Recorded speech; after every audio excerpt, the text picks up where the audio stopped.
Welcome back to the Michigan Business Beat, brought to you on the Michigan Business Network. Chris Holman here, coming to you from our studios at the Capital Region International Airport. Run across town, spend a little time with Scott Weaver. He's the president and co-owner of Douglas J. Companies, Okemos, East Lansing, Michigan, Illinois, Tennessee, Nebraska. I'm running out of states. I'm going to go intergalactic here in a minute. So how you doing, Scott? I'm doing well, Chris. How are you? You guys have just been nothing since forever on a growth pattern. It's just unbelievable what's going on. Yeah, the need started back with my father's vision of creating actual careers for those inside the beauty business. So estheticians, barbers, hairdressers, and we kind of took what the legacy that mom and dad started and have been able to expand that now into multiple states. So it's been a blessing. It truly has been kind of a legacy that they left, and you guys have made it part of the family structure. Tell everybody a little bit about what's entailed in the Douglas J Companies. Yeah, well, mom and dad started Douglas J back in the mid 60s. Dad's parents were both hairdressers over in Croswell, Michigan, always advocates for raising the standard of what it meant, to be a professional inside the beauty business. And mom and dad kind of carried that on, built the business in the mid 80s, got into education with their first school. TJ and I were in high school at that time. Both of us ended up getting licensed ourselves and continued to grow the company. We opened our first company in the mid 90s there on the campus in East Lansing and have just further expanded that. Across Michigan, we got the four schools now in Michigan. We have four salons. We have a med spa. We have a barber shop. We expanded into Tennessee. You had mentioned Illinois. We did have a school in Chicago. However, we did exit that, sold that one off to another group. But most recently here in Lincoln, Nebraska, which is where I'm at this morning as we talk. Lincoln, Nebraska. Now, Nebraska's pretty flat. I think if I went on the top of the airport, I could see you from here, if I'm not Yeah, mistaken. that But some very real well could opportunity, be. some real opportunities for you guys out there. And Lincoln is not where most people look for opportunities. Right. Well, it was, we had hired when we started our barber program there in East Lansing, Michigan. We actually hired a barber instructor out of Lincoln.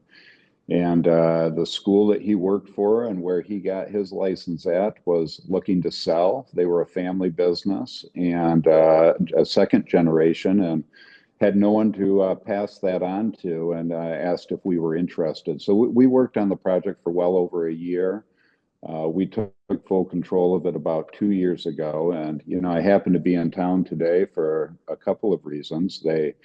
We did a back to school event on Sunday. We had over 100 volunteers, barbers, hairdressers, with a goal to touch 1,200 kids.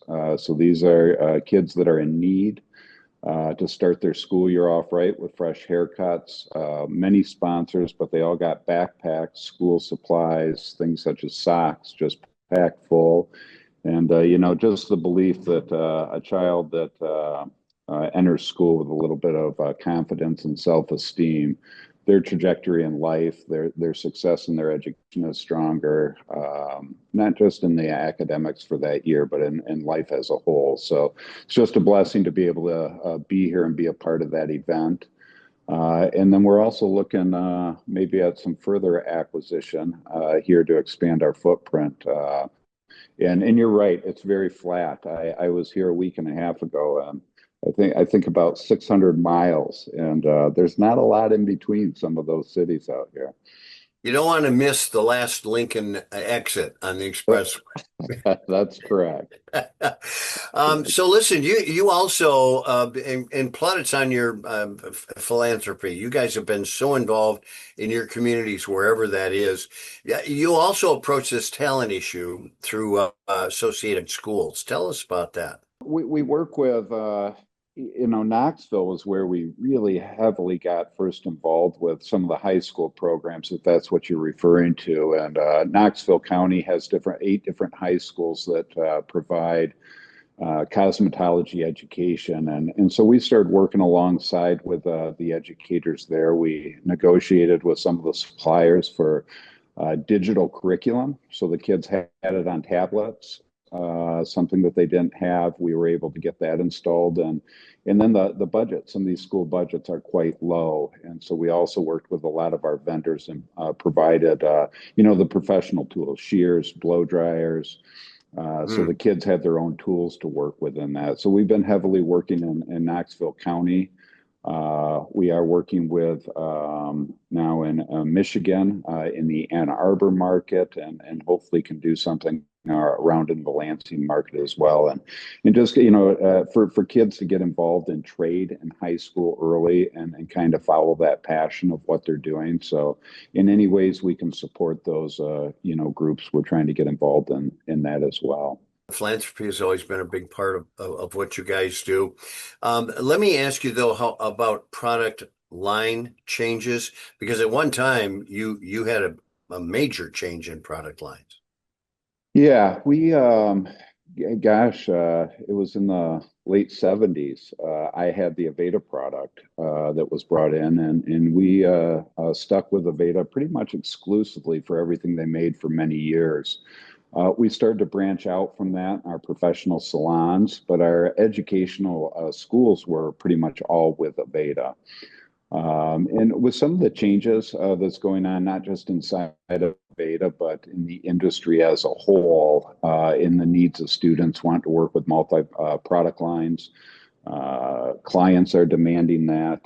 They're not as much maybe brand loyal. They may have a couple brands that they work with. So we have recently branched out, and we have partnered up with a handful of different products in our schools. It gives the students a lot more diverse education when it comes to hair color, things they use on the back bar, but as well as the retail products they use to finish and style the hair as well, and skincare for that matter, because that also was a change. We did partner with a company and did a little investment.